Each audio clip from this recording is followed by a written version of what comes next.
Hey there, Dr. Carolyn Snodgrass here. This video is about dimensional analysis, which is a method to convert units. Always remember the rules don't change, only the numbers do. Let's get started. You're usually starting from a unit, such as yards. So let's take 24 yards, and let's go to how many inches. In this case, I know that there are 36 inches in a yard. So I always set up my dimensional analysis using a line, a dot line. This dot means multiply. I take my starting unit and number, 24 yards, like that. Then I will copy and write that unit directly right there. Don't think about it. The main reason I do that is because later on I want to cancel those units, just like I can cancel numbers. Then where I'm going, I go from yards to inches. Remember, yards will cancel. My question is about inches. That's what's left, and so we're good to go here. Now we put in what we know. We know that there are 36 inches in 1 yard. Next, you're ready to do your math. Just know that all whole numbers are a fraction. They're over and understood 1. So if you want to, you could put that 1 there, or you can ignore it. Now we need to solve the math. Here, to multiply across the top, you need to come out to the side and do your multiplication. So my answer is 864 inches. Not everyone knows that 36 inches goes into a yard. So there's another way that you can do dimensional analysis. So I'm going to start over from scratch, show you another way. Remember to put your starting number on top. I'm going to copy my yards and write it down here. Let's say we don't know how to get to inches, but we know how to get to feet. So I'm going to, just like I did with my yards, I'm going to take my feet and copy it right here. You'll see why in a moment. Next, I'm going to inches, because I know that there are 3 feet in a yard, and I also know that there are 12 inches in a foot. So 1 yard is 3 feet, 1 foot is 12 inches. Next is the most important part, I say, for dimensional analysis, is you cancel out units, just like you would numbers. Notice when you're done, you're left with inches. So now you have the framework to do your math. Just like before, I come up with the same answer. Let's do an example. Let's do 20 tablespoons equals how many teaspoons? Now, in the back of my mind, I know there are 3 teaspoons equals 1 tablespoon. Some people can see this answer right off the bat. Personally, I never could, so I always use my dimensional analysis, and it adds confidence. So 20 tablespoons, and then I copy the tablespoons and write it down here, because remember, they will cancel, and I'm going from tablespoons to teaspoon. Based on what I know, 3 teaspoons equals 1 tablespoon. I cancel out my units. I'm done with teaspoon. Then I multiply my numbers, and 60 teaspoons equals 20 tablespoons. Let's do some dosage calculations. The doctor orders 500 milligrams of a medication, and the label reads 250 milligrams per tablet. I'm still going to set it up to show you the mechanics of dimensional analysis. Now that you're doing a dosage calculation and you're dealing with orders and labels, I always start out my math problem by setting it up like this. There's my line dot line for dimensional analysis, but I write my order and label like this.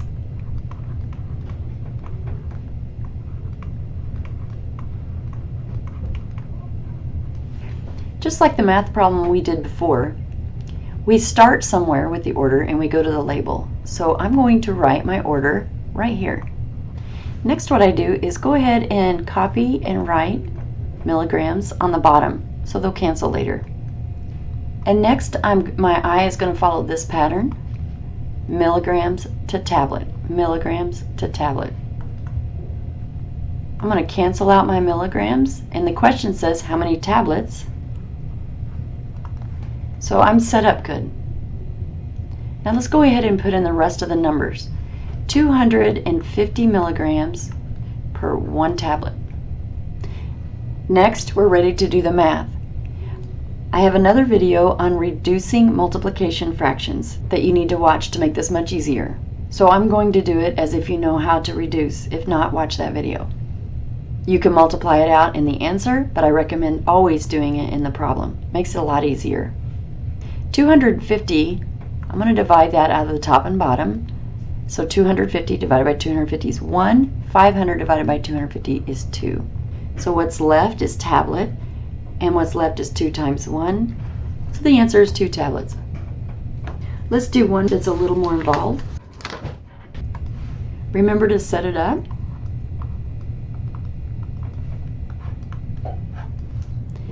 The order is 250 milligrams. The label reads 200 milligrams per 5 milliliter. Just like before, we're going to take our order, lay it on top. We're going to copy, paste, milligrams right there. We're going from milligrams to milligrams, milligrams to milligrams, and milligrams to milliliter. Now we're ready to put in our numbers. I'm going to cancel out my units. Then I'm going to reduce.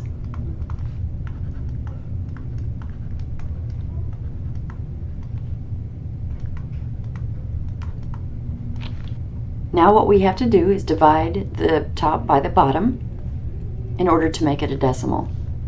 So my answer is 6.25 milliliter. Again, you'll notice that I've set it up with these 2 units to cancel. Let's do another one that includes a fraction in the order. Like before, I'm going to set it up the same. I'm going to take my order and I'm going to write it here. Sometimes this throws people off that grains out front, but I just, for consistency, write it on the end. Don't freak out, there's a fraction. Wait, you'll see what happens. And then 30 milligrams per tablet.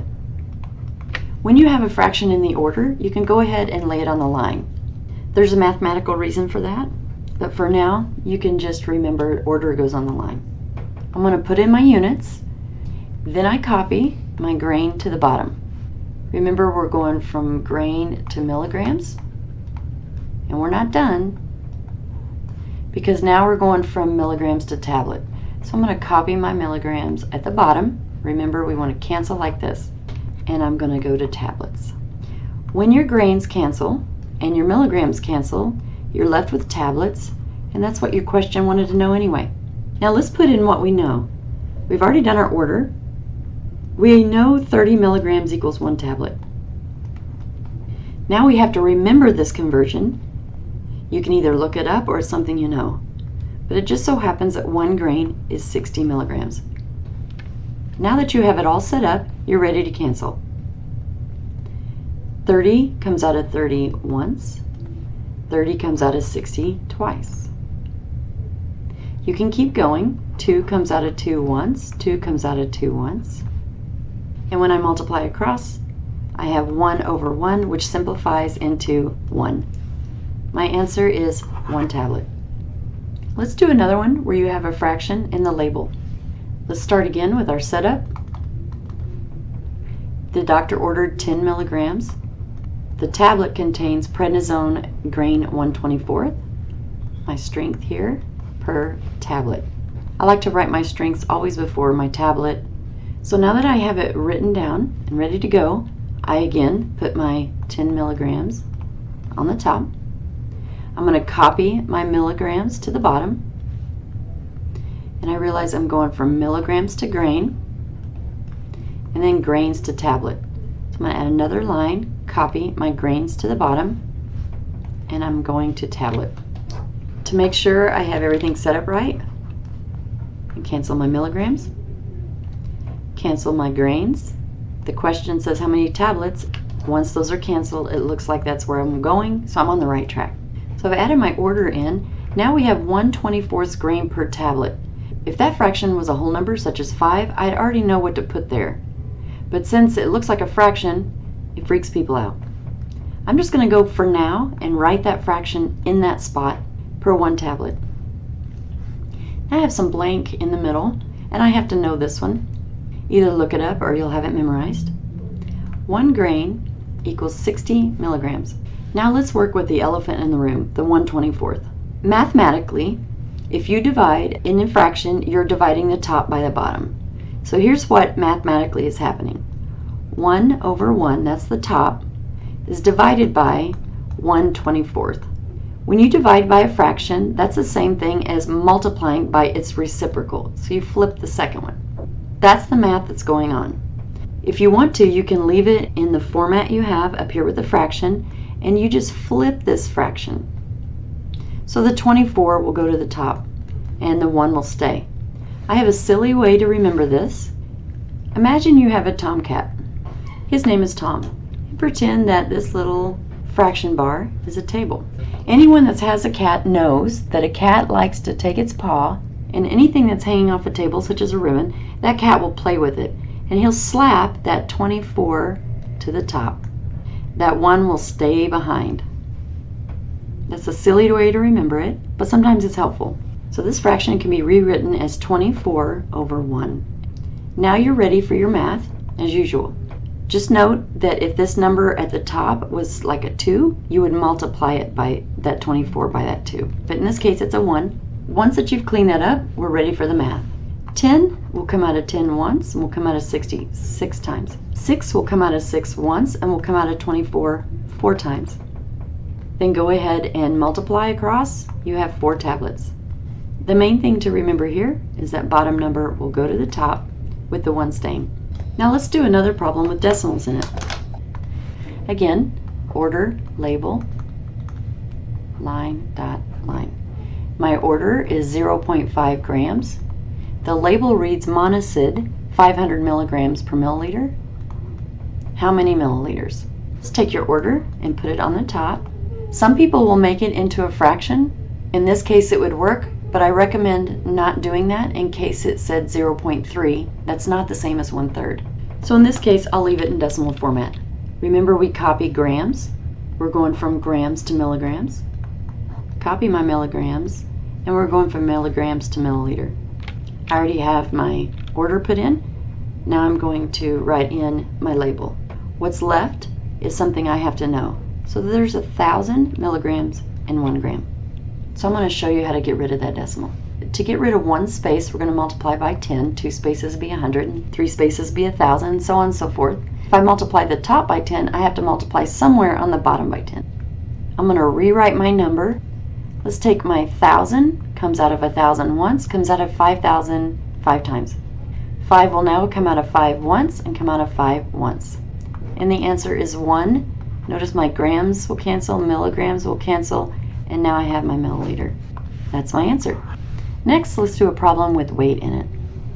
Like all other times, I'm going to write my order and label.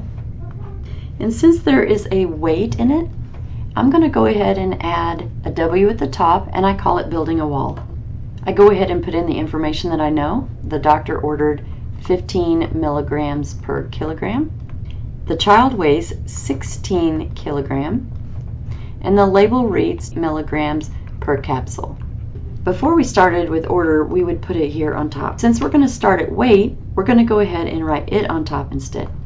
In the past, we started with order and we came around with label. But you can continue this as starting with weight, coming around to order and then to label. That's the way your eye will follow. Now we copy our kilograms to the bottom, so they'll cancel later. We're going from kilograms to milligrams. Go ahead and write your next fraction. Copy your milligrams to the bottom, so they'll cancel later. Now we're going from milligrams to capsule. Again, your eye will follow this pattern to help you get this pattern. Now let's put in what we know. We know the 16 kilograms. We know the 15 milligrams per kilogram. We have to use what's given to us instead of the 1,000 to 1 that we use otherwise. We have to use what they give us first. And then the 240 milligrams per capsule. Now we're ready to go ahead and do our math. This is up to you in the order you do it.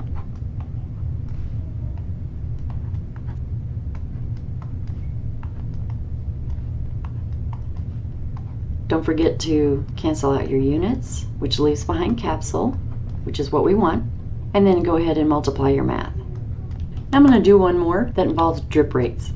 Once again, we'll do our order and label. The order is 1,000 milliliter over 10 hours. The drip factor is 10 drops per milliliter. Like before, we take our order. Since there's a slash, that's like the fraction bar, and put your 10 hours on bottom. Now let's work with the milliliter. We want it to cancel, so we have to write it on the bottom. We will go around to drops, and now we have drops per milliliter. Now that we're done with the milliliter, we have drops on the top, but we have hours on the bottom. What we do is we want this hours to cancel, so we need to write it on top. See, they will cancel eventually. And we go from hours to minutes. So when we cancel out our hours, we will have minutes on the bottom, and that's what you want, is drops per minute. So your first part is what you're used to, and then you need to add your time on the bottom part. Now write in what you know, 10 drops per milliliter, and 1 hour is 60 minutes. Now you're ready to do your math like usual. 10 comes out, 10 comes out again, and I'm going to divide a 2 out of the 6 and the 100. That's as far as I can go for now, so it's 50 drops in 3 minutes, but they want you to do per 1 minute. So we need to divide 50 divided by 3. My answer will be a repeating 6, but you can't really give a half a drop, so we'll round it. And the answer is 17 drops per minute. Here in this area, I want to show you another way that you'll see people do this math problem. They will take the first 2 parts and divide everybody by 60. All divided by 60. That will give you your minutes. Mathematically, this denominator of 60 minutes of dividing by 60 is the same thing as multiplying by 1/60th. Both are correct ways to do it, and when you find the way that you like best, stick with it. Personally, I like the area in the black here because then you can cancel out the way you've been used to in the other formats. And you don't have to learn anything new other than taking your hours to the top. The rest is all the same.